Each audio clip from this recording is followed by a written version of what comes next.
Harita sarvabhavasvintam Vedamata parayachatu Vedamata parayachatu Brahmavachasam nityam Satmanirvartam mudam Sajanta atma vishwasam Deva mata dadadute Deva mata dadadute Sadbhavashyojvalakancha Prabhu vishwasamevacha Utadasam pati shraddham Tobhyam yachatu Vaishnavi Tobhyam yachatu Vaishnavi Shresthaktavya nisthante Pati bhamharshri manasam Udartam yantam Tobhyam Vishwa mata parayachatu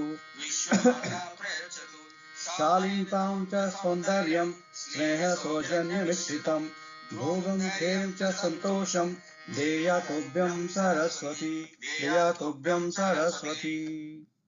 Now, what does it really mean? It sounds beautiful when we hear, but unless we understand the meaning of it,